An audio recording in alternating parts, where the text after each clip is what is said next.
오늘 본문의 말씀, 예언 말씀이 주어진 시기가 분명하게 언급되어 있습니다.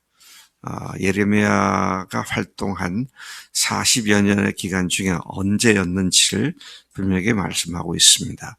본문의 말씀을 보면 바벨론의 느부갓네살 왕이 유다 왕 여호야김의 아들 여고냐와 유다 고관들과 목공들과 철공들을 예루살렘에서 바벨론으로 옮긴 후, 그렇게 말하고 있죠. 자, 여호야긴 시대 때에 그의 아들 여호야긴, 여고냐라고 그러죠. 여호야긴 또는 여고냐로 불렸던 마지막에서부터 두 번째 왕이죠. 그와 또 유대의 고관들과 목공들, 철공들을 포로로 잡아간 시대, 그때를 말하는 것이죠.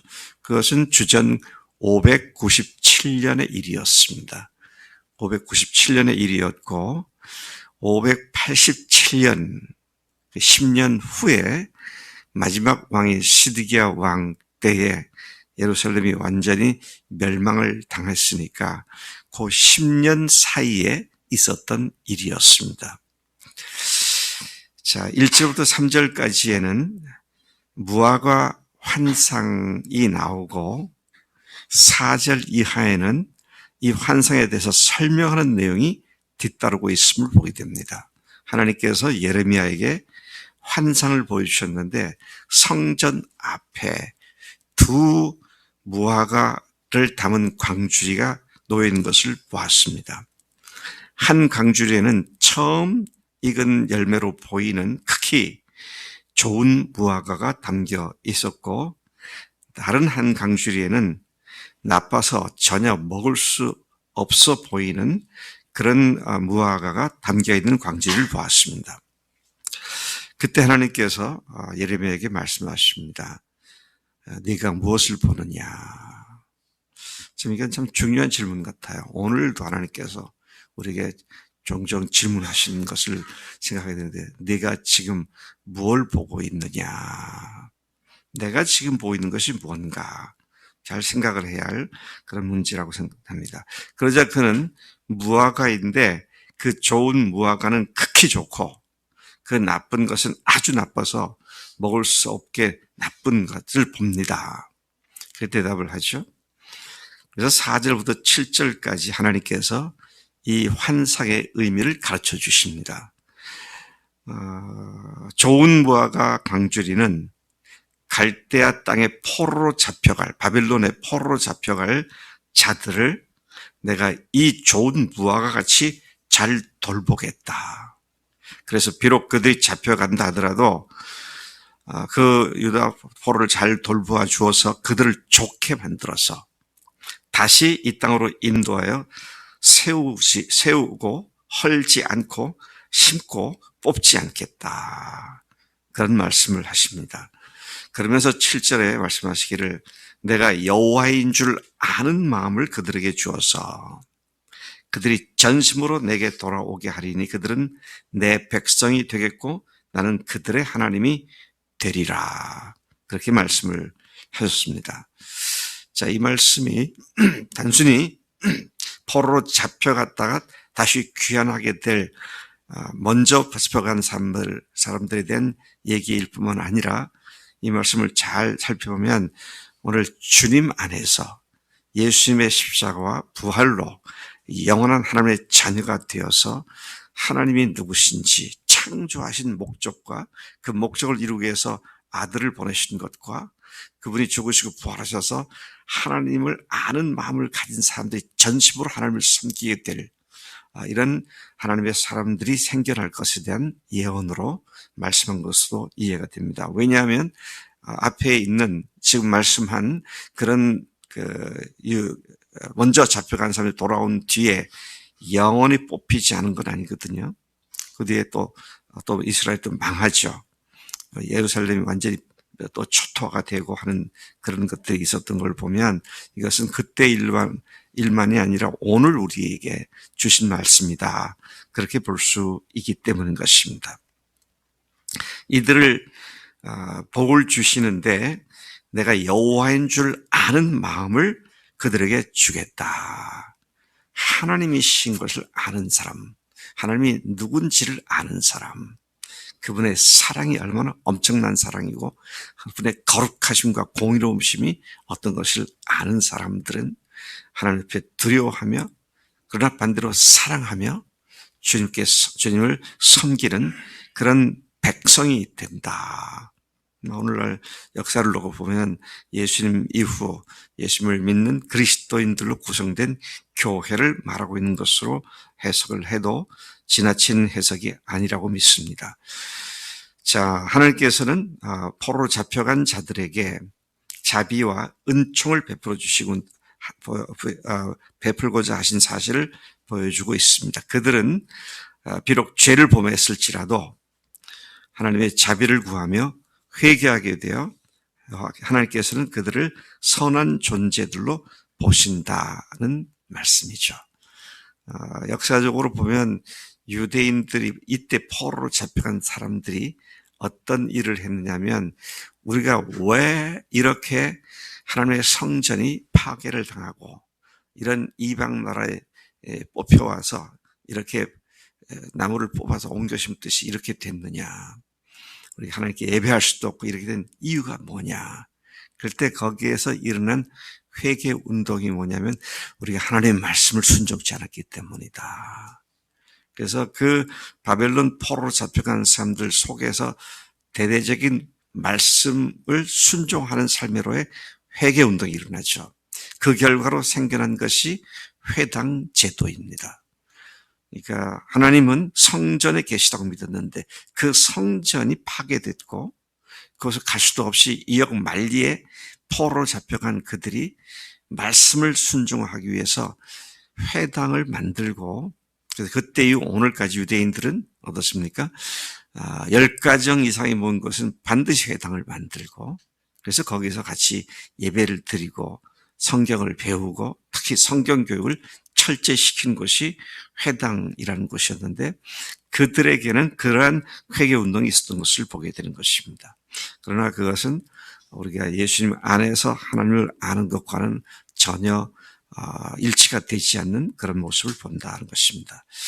그러나 어쨌든 하나님께서는 회개하는 자들을 선하게 보신다. 참 우리가 이 말씀을 깊이 생각해야 할 것입니다. 8절부터 10절까지 보면 그 반대로 먹을 수 없는 나쁜 무화과에 해당하는 시드기야와 그 고관들과 예루살렘에 남은 자들과 애굽에 사는 자들을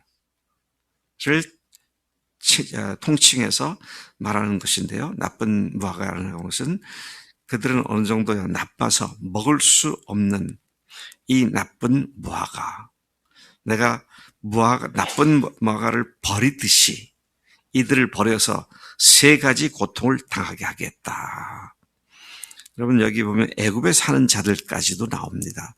약간 우리가 국제 정세를 조금 당시에 국제 정세를 말씀드리면 바벨론 포로로 잡혀가게 되었을 때에 남아있던 자들이 거기는 시드기야 왕을 비롯해서 거기에도 여전히 잡혀가지 않은 고관들, 예루살렘에 남아있는 생존한 자들, 그리고 애굽으로 피난을 갔거나 애굽으로 붙잡혔거나 했던 사람들은 하나님께서 그들을 사용할 수 없다. 나쁜 사람들이고 악한 자들이다. 왜냐? 회개할 줄 모르기 때문이죠. 그래서 그때 구제정세를 보니까 바빌론에게 포로로 잡혀가니까 남아있는 사람들이 저 사람들은 악한 사람들에서 잡혀갔고 우리는 그들보다 선한데 그런데 여기 있다간 다 죽겠다. 그래서 애굽으로 피난 가자. 그래서 적지 않은 사람들이 애굽으로 피난 갔죠. 그런데 예레미야는 그때 국제 정세를 읽었을 때 이미 바벨론은 더 이상 이길 수 없는 그 어떤 나라도 이길 수 없는 초강대국으로 자라났음을 보았기 때문에 우리가 목숨을 부지하려면 그 사람들에게 도움을 요청, 그 사람과 친바벨론 정책을 써야 한다. 자, 이렇게 말을 하니까, 다른, 어제 우리가 보았죠. 거짓 선자들이 엄청 많았다고요. 그들이 뭐라 그럽니까? 무슨 소리야. 우리는 애굽이 있고, 우리는 그렇게 문제 더 이상 당하지 않을 거야. 그리고 우리는 애굽 쪽으로 가야 돼. 이제 이렇게, 친바, 친애, 이렇게 나눠졌죠. 우리나라가 또 비슷한 것 같아요. 친미, 친중, 딱 나눠져가지고 똑같은 것 같아요, 보니까. 근데 그 사이에 끼어 있는 남쪽 유다, 이게 완전 멸망으로 갈 것인가, 아니면 회복의 길로 갈 것인가 하는 이런 문제가 있는데, 오늘날도 우리 한국교회 정세를 생각해 보면, 우리가 기도하고 회개하지 않으면 이 바벨론 포로가 되거나 애굽으로 피난 간 사람처럼 망할 수 있겠다. 이런 생각을 하지 않을 수 없죠. 자, 세 가지 고통을 당하게 되겠다 그랬습니다. 애굽으로 간 사람들. 9절에 보면 첫째, 그들은 세상 모든 나라 가운데 흩어져서 그들에게 환난을 당하게 할 것이다. 환난을 당하게 할 것이다. 완전히 이산민이 되게 하겠다. 완전히 흩어놓겠다.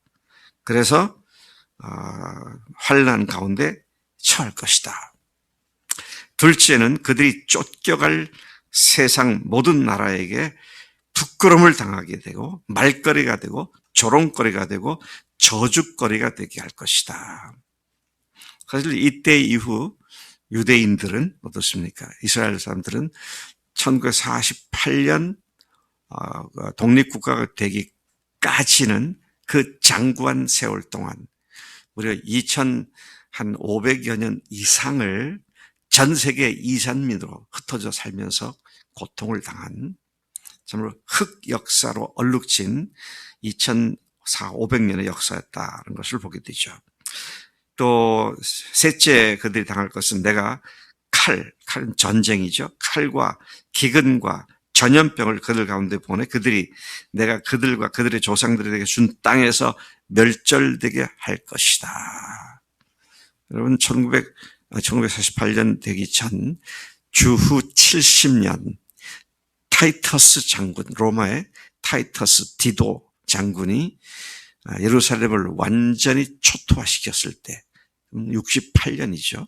68년에 초토화시켰을 때로부터 무려 2000년 가까이 1948년까지 이스라엘은 철저히 흩어져서 그 땅에는 남아있는 사람들이 없어서 땅에서 멸절시킬 것이다.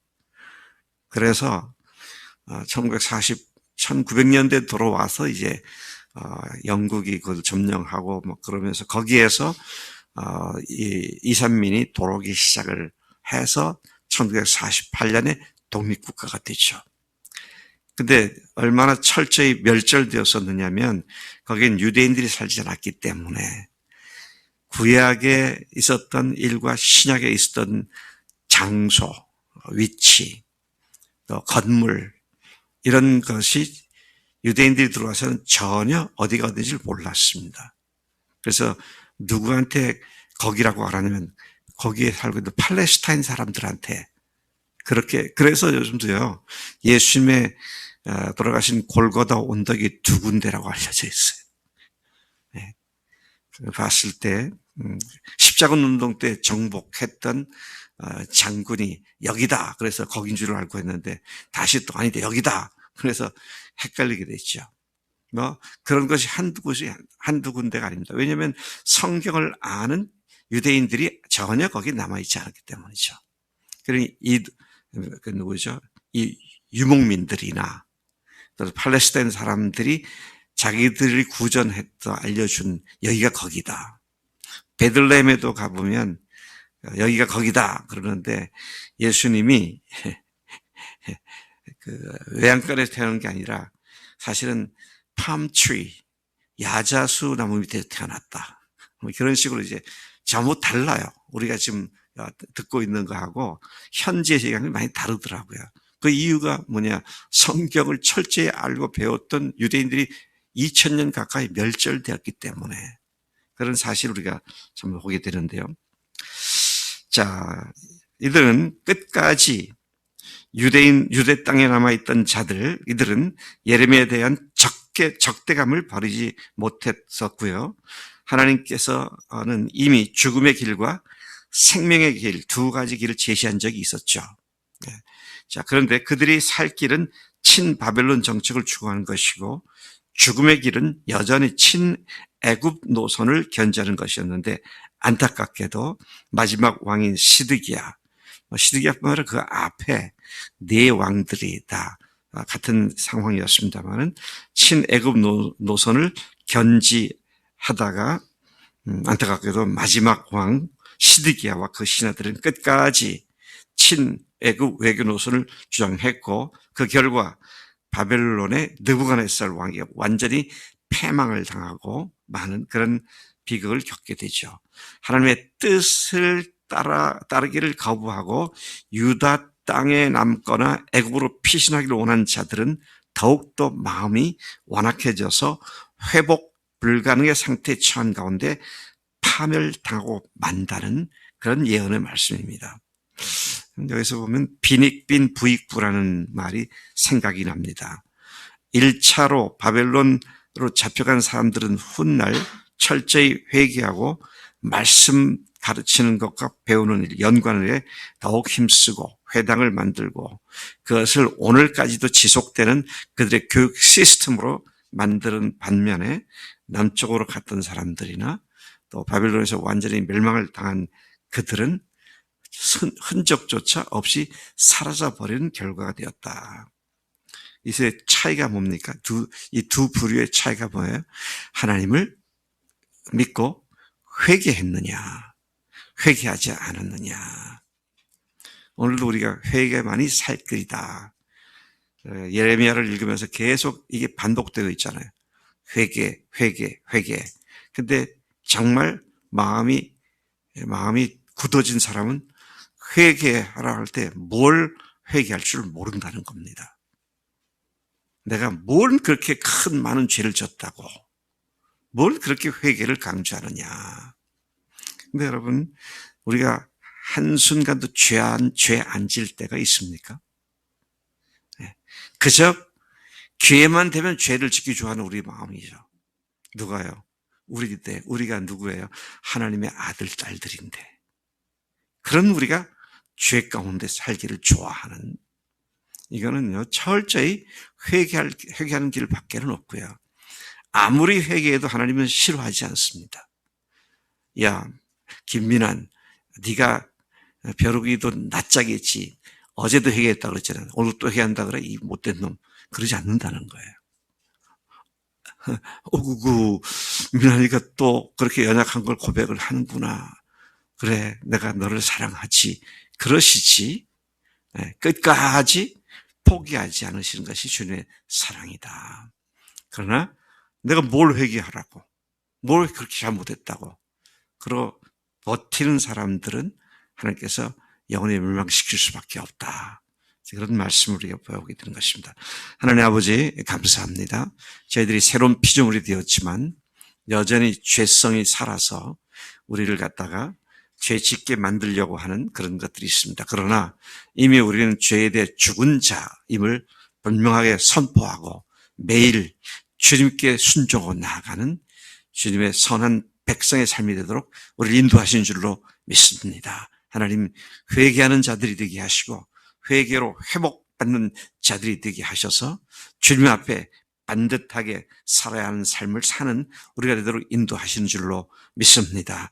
오늘도 그런 주님 앞에 건강한 삶을 살기를 원하는 사랑하는 우리 형제 자매들 주께서 지켜주시고 받아주시고 또 회복시켜주시는 놀라운 축복을 허락하실 줄로 믿습니다. 감사하고 예수님의 이름으로 기도를 삼나이다. 아멘. 아멘.